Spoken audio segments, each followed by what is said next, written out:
नमस्कार, स्वागत है आपका हमारे न्यूज़ चैनल 10 न्यूज़ नेटवर्क में। मैं हूं आपके साथ हिमांशु शर्मा। जैसा कि आप जानते हैं, 4 वर्षों से फोनोरवा के अंतर्गत योगेंद्र शर्मा जी और के जैन जी का जो पैनल है वो लगातार जो है वो भारी मतों से जीत रहा है और तमाम तरीके के जो कार्य हैं वो इनके द्वारा किए भी गए हैं नोएडा के विकास में। सर, किस तरीके से 7 जनवरी आपके लिए खास होने वाली है? देखिए, बहुत महत्वपूर्ण हमारे लिए ये तारीख है क्योंकि हमने नोएडा के विकास के लिए महत्वपूर्ण काम किए हैं और बहुत से ऐसे काम हैं जो पाइपलाइन में हैं जिनके लिए फॉलोअप की ज़रूरत है, क्योंकि ये सारी चीज़ हमारी जानी पहचानी और समझी हुई है। तो हमको अथॉरिटी से जो संबंधित अधिकारी हैं उनसे इस मैटर को टेकअप करना बड़ा ईजी हो सकता है। और अब हम लोगों को पूरी प्रणाली पता है कि पुलिस विभाग में किस तरह से हम लोगों का सम्मान रहेगा, नोएडा अथॉरिटी से कैसे रहेगा, विभिन्न जो नोएडा के सरकारी डिपार्टमेंट उनसे हम किस तरह संवाद करके अपनी समस्याओं को जो है सॉल्व कर पाएंगे। और अगर आप देखेंगे 4 साल का अगर आप देखेंगे तो हमारी बहुत सारी उपलब्धियां हैं और यही कारण है कि लोग हमें, जो हमारे सदस्य हैं, उनका हमें पूर्ण सपोर्ट है और उम्मीद है कि आने वाली 7 तारीख में भी हमें अपने सदस्यों का पूर्ण सहयोग मिलेगा, क्योंकि उन लोगों को हम पर पूरा विश्वास है कि हम ही लोग जो है नोएडा के विकास में RWA के जो समस्या है उनको समाधान में महत्वपूर्ण योगदान दे सकते हैं। आगामी सत्र के लिए मुख्य मुद्दे क्या होंगे, क्या एजेंडा आप लेकर चलने वाले हैं? देखिए, सबसे बड़ा जो हमारा एजेंडा है, सफाई अभियान में हम नोएडा को नंबर 1 बनाना चाहते हैं। हम लोगों ने पूरे नोएडा के जितनी हमारी RWA हैं उनके नोएडा प्राधिकरण के अधिकारियों के साथ हम लोगों ने सफाई अभियान चलाया है। वहाँ पर विभिन्न नोएडा अथॉरिटी के डिपार्टमेंट के लोग होते हैं, उनके साथ हम लोगों ने ये समस्याएं जो उठाई हैं उनका जो समाधान किया है। तो उस RWA के माध्यम से हम पूरे नोएडा के जो निवासी हैं उनको भी हम इसमें शामिल करते हैं। तो सबसे बड़ा हमारा ये है कि हम अपने नोएडा को नंबर 1 कैसे बनाएं।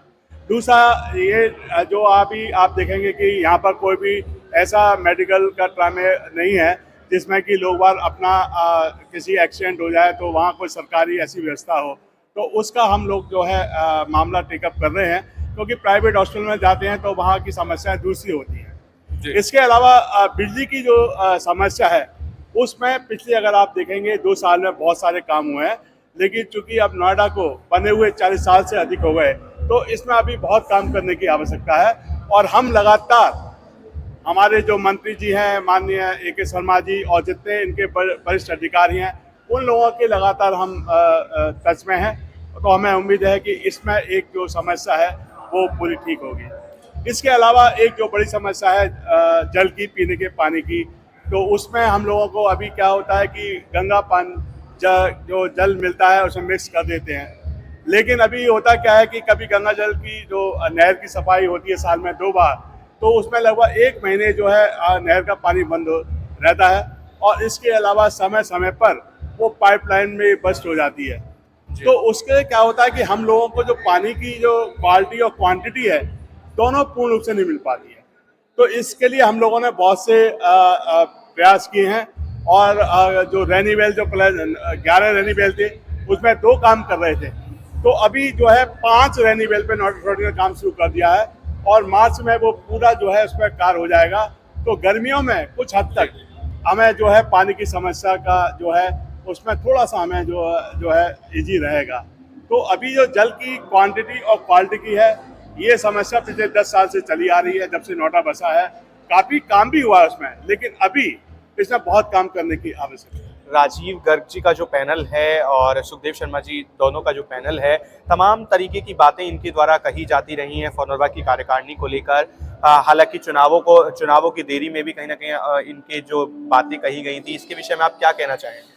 देखिए, अगर आप देखें कि जिस मुद्दे को लेकर उन्होंने हमारी जनरल बॉडी मीटिंग में जो इलेक्शन ऑफिसर बनाए गए थे उन पर विभिन्न तरह के आरोप लगाए और उनसे कहा कि ये इस पर कोई इन्होंने समाधान नहीं किया, इसको निकाल दिया, इसको लगा दिया। लेकिन अगर आप देखेंगे कि आज सरकारी जो है हमारे इलेक्शन ऑफिसर करवा रहे हैं, उनमें से जितने में ऑब्जेक्शन थे वो आज भी हैं। तो आप ये देखिए कि जो इन्होंने इस तरह का जो हमारे ऊपर आरोप लगाए हैं, हमने बिल्कुल अपना एक बड़ा ट्रांसपेरेंट तरीके से और बिल्कुल सही तरीके से जो हमने कार्य किया था वही इलेक्शन ऑफिसर ने अप्रूव कर दिया, एक तरह से आप कह सकते हैं, क्योंकि कोई भी ऐसे जो ऑब्जेक्शन थे, एक भी ऑब्जेक्शन को वो ठीक नहीं करवा पाए। बल्कि फिर वो देखिए ना, पहले तो वो जो इलेक्शन ऑफिसर थे उन पर आरोप लगा रहे थे, आज वो जो इलेक्शन ऑफिसर जो है डिप्टी शाह ने नियुक्त किए हैं, वो भी सीनियर जो है गवर्नमेंट ऑफ उत्तर प्रदेश के जो वरिष्ठ अधिकारी हैं, अब उन पर भी वो आरोप लगा रहे हैं। तो इनका कोई अंत नहीं है। ये सारी चीजें जो है लगातार अपनी हार को बचाना, और इसमें अगर देखा जाए तो नुकसान किसका हुआ? नुकसान हमारी फेडरेशन का हुआ, फोनरवा का नाम बदनाम हुआ। क्योंकि देखिए, हम लोग तो आज हैं, कल नहीं रहेंगे, लेकिन आज फोनरवा पूरे नोएडा शहर की एक बहुत सबसे बड़ी जो एक संस्था है, और लोगों को इससे बहुत उम्मीद है। लेकिन जब अखबार में ये उल्टी सीधी खबर जब लोग बात पढ़ते हैं, देखते हैं, तो उनके मन में एक संशय पैदा हो जाता है कि इसमें क्यों इतने झंझट हो रहे हैं। तो इसमें अगर आप देखेंगे तो नुकसान सिर्फ हमारी फेडरेशन को हुआ है, और हमारी बिल्कुल कोशिश रहेगी कि हमारे आने के बाद हम पूरी फोनरवा में जो जितने आरोप लगे हैं उनको भी सब पब्लिक को बताएंगे, और उससे जो नुकसान हुए हैं उससे भी हम लोगों को बताएंगे। जी, तमाम तरीके के जो आरोप फोनरवा पर लगे और फोनरवा का जो नाम खराब हुआ, उसको कहीं ना कहीं दोबारा से उसकी साख और पहचान में, हालांकि साख और पहचान इनके पैनल के द्वारा पिछले 4 वर्षों में तमाम तरीके से बनाई गई है, और आगे भी वो इसी पहचान और साख को कायम रखते हुए आगे सत्ता में आने की पूरी तैयारियां हैं। किस तरीके से 7 जनवरी खास होने वाली है, कमेंट सेक्शन में जरूर लिखिएगा। मैं आपके साथ हिमांशु शर्मा, और आप देख रहे थे 10 न्यूज़ नेटवर्क।